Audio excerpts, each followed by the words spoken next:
Hey everyone, this is Chris here with Daily Motor, and today we've got the infotainment tour and demo on this 2023 Volvo V60 and its vertical 9-inch touchscreen infotainment system jointly developed with Google. And before we get into all of that exciting stuff, all the technology in this car, let's hop out, take a walk around it, just so you can see what we're working with today.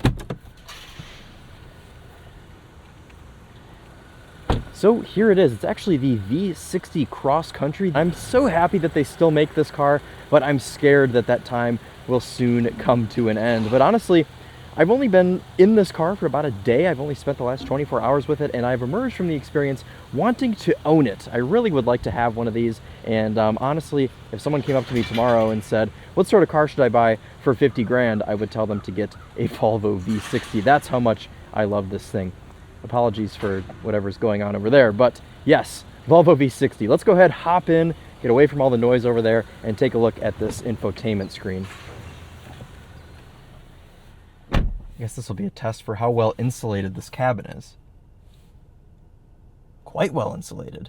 So in most new Volvos in 2023, you'll see this jointly developed Google infotainment display, and this is pretty unique from other cars because usually other cars just have a very standard in-house infotainment system, but I think it's kind of neat that Volvo teamed up with Google to make this more of a smartphone experience.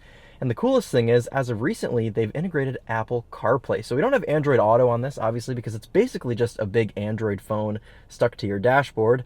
But we do now have the option to connect Apple CarPlay. Only wired, we don't have wireless CarPlay. But the fact that they've added this to this very Android-based system is pretty cool. And I'm excited to show you that today because it's in a configuration that I haven't seen before. It's fully vertical and it fills up the entire screen.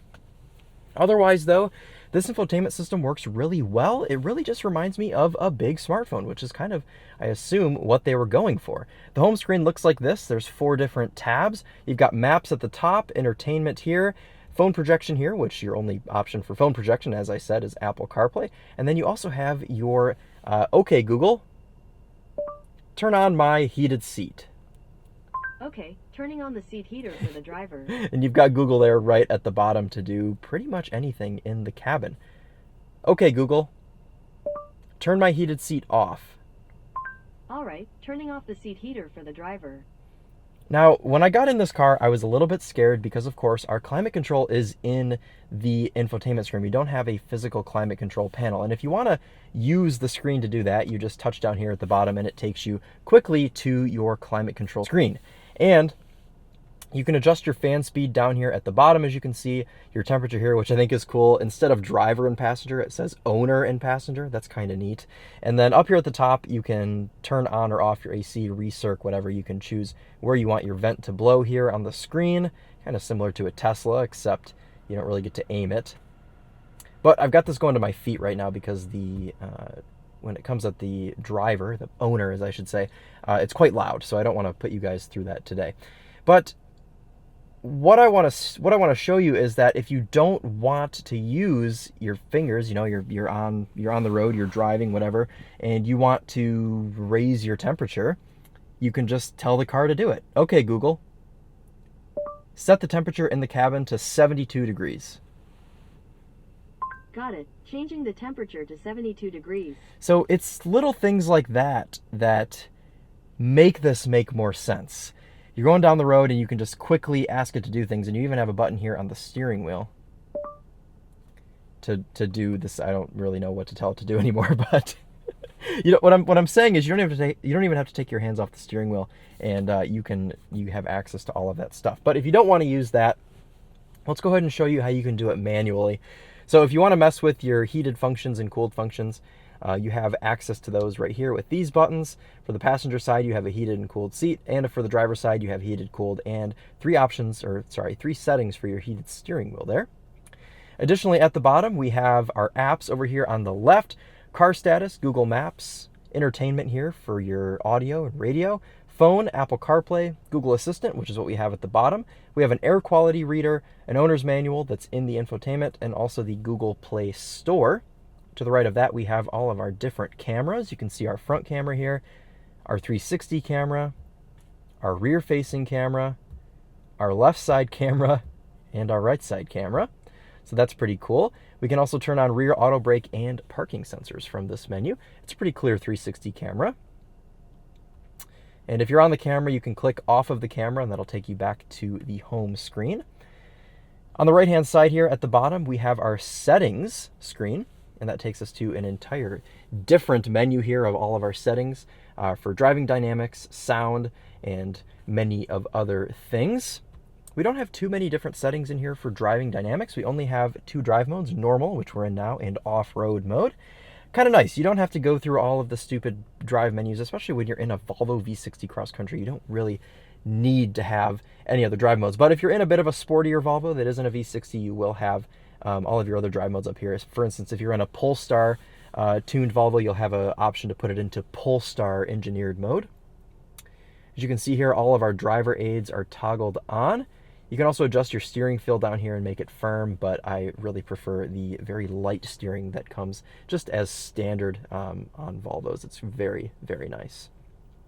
Now I want to show you my favorite part of this infotainment system, and this doesn't come standard in every Volvo, but this particular car is fitted with the Bowers Wilkins sound system. It's about a $3,500 option, which makes sense as to why not a lot of the cars are going to be equipped with this. But you're able to click on your sound menu here and adjust how you want to listen to this Bowers Wilkins sound system. Or if you have the Harman Kardon, I believe you can do this as well, but it's really elevated with the Bowers Wilkins. You've got driver, or sorry, I should start at the top here. You've got your studio setting here, and you can enhance sound for driver, all, or your rear passengers here. And you've got other adjustments down here, just our normal adjustments. You can also set it as a stage, so it sounds like you're listening to the music on a stage. It kind of projects it to the front of the car. Or, my favorite, room. This car will tune this audio system to sound like you're in either a concert hall or a jazz club. It's the coolest thing. And make sure you check out Charlie's sound system review on this Volvo V60 if you haven't already. He'll be able to go through all of these different settings and let you hear what they all sound like. Guys, this is the best sound system, not only in the V60, but any Volvo with the Bowers Wilkins is unbelievable. It adds to the experience tenfold, and it's just the best thing ever. I love it so much, and you know, it just makes this whole experience even more elevated in the Volvo cars. So, very cool menu there that they give you all of those options. Otherwise, connectivity, we don't really need to go through there. We'll take a look at the controls here. You can put your wipers in service position, toggle on for your mirrors to tilt when you're backing up. I'll let you read through all of these, just all sorts of different car options here that you can set. Interior brightness, I had that turned down. You have an ambient light up here at the top that lights up the interior at night, but it's kind of straining on the eyes, so I turned that off last night. You can even turn off your DRLs in here, and you can adjust the overall brightness of everything in this interior from this screen. Different settings for Google here. Otherwise, though, just kind of normal settings in here, nothing too unique. Click back on the cog and it takes you back to the home menu.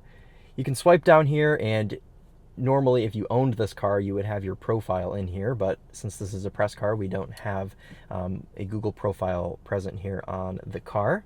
You can swipe up. Okay. We're almost done already. Let's go ahead and take a look at these 4 main sections on the infotainment screen. Of course, we have Google Maps built in. This is not projected from a phone. Google Maps is built in to this infotainment display. So whether you have a smartphone or not, you have Google Maps ready for you at any time. And of course, being that we have the voice command, you can do this. Okay, Google, take me to Starbucks. There's a Starbucks 3 miles away. Navigate to that one? Yes. Okay, Starbucks 3 miles away. So now what this is going to do is set my navigation, my Google Maps, for Starbucks. 13-minute drive, 5.5 miles away, and I can go get a coffee. Okay, Google. Cancel navigation. Stopping navigation. So that's really a cool feature on this car, that you don't have to worry about phone projection. It's just built into the car. It works so well. A lot of people are already familiar with Google Maps, so you really don't even have to learn how to use it. And you saw how well that voice command worked. And it's just a very, very streamlined system. And I feel like I've failed to mention, we have a home button here too, just like an older style tablet that'll take you back to your home screen here, and that all works well as well. One below Google Maps, we have our entertainment. If you don't want to use Apple CarPlay or Bluetooth audio, of course, you have Sirius XM, AM, or FM radio available to you on this infotainment display. You can scroll through all of your channels here. And I don't know, let's turn on Hair Nation. Make sure that, oh, it was on, but you can click on it here. And you can skip through and tune on the screen here, or you can use these buttons right below the screen to go through your stations as well. Convenient for the passenger if they want to change stations, they're able to do that here with these physical controls. And of course, a large volume knob down here as well.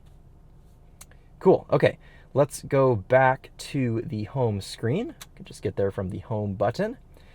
And well, I've demonstrated this already. I think it's time to plug in the iPhone, and we'll take a look here at Apple CarPlay, because this is the newest feature that we've seen in this infotainment display.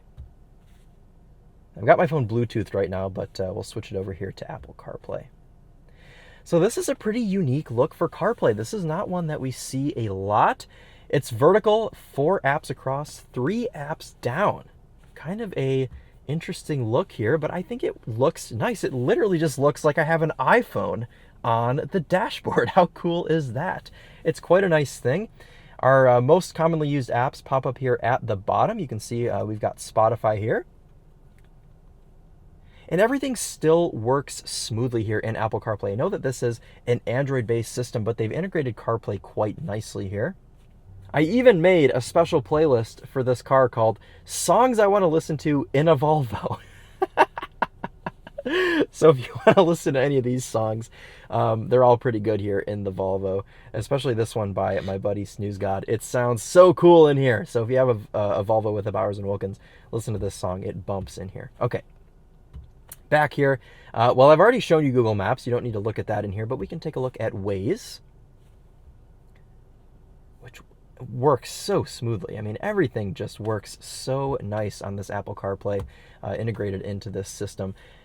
And I don't know if I mentioned earlier, it is only wired CarPlay, and kind of a downside to this is you have to have a USB-C to Lightning cable. Now, if you've gotten a phone newer than a 12, then you'll have that USB-C to Lightning cable that came with your phone, but you only get one, obviously, and not as many people have those. So you may have to buy a separate cord to work with your infotainment, but it's a small price to pay to be able to use Apple CarPlay on this system. But honestly, Apple CarPlay isn't make or break for this 9-inch infotainment display. I drove my entire first day with this car without using Apple CarPlay. I just started using Apple CarPlay today, and sure, it adds to the experience with just being able to like see what you're listening to on Spotify. Like, that's nice.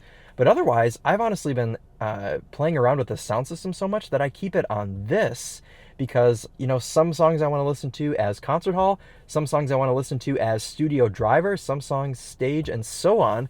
So sometimes I like to just keep the screen in this setting, and it's cool how easy it is to switch back and forth. I mean, you can really switch on the fly, and the system adjusts almost immediately. It's very, very cool. Otherwise, though, I think I've showed you guys everything. We can go through a couple of these. I don't think we looked at all of these. We'll take a look at our air quality here. You can see that it shows me that pollen from weeds is bad right now, I guess. NO2 moderate. You can see all of our air quality alerts there. Car status, that just shows you your tires and your oil status, which all look good on this car. We went through these different settings here. Google Assistant, Owner's Manual, Play Store, I can't get to right now because I'm not logged in, but you have Google Play on this infotainment system. But that's really about it, guys. I mean, this is such a good infotainment system. I was so iffy about this prior to actually using it, because obviously I don't have an Android phone, so I'm not used to stuff like this. But it works so well. I'm so impressed with how they've put this together, and even the fact that it's vertical works fine. mostly because Apple CarPlay goes in a vertical fashion here on this infotainment. So that'll wrap it up for us today. A really good review on this infotainment. Honestly, if I were to give it a rating, I would probably give it an A. It does such a good job, and I have really no complaints. The Google Assistant and the vertical CarPlay save the day with this system, and the volume knob. The volume knob is certainly nice as well. So thank you all so much for watching. Comment down below if you have any questions or suggestions for the infotainment series or this system in general. But that'll wrap it up for us today. This has been Chris here with Daily Motor, and as always, drive on.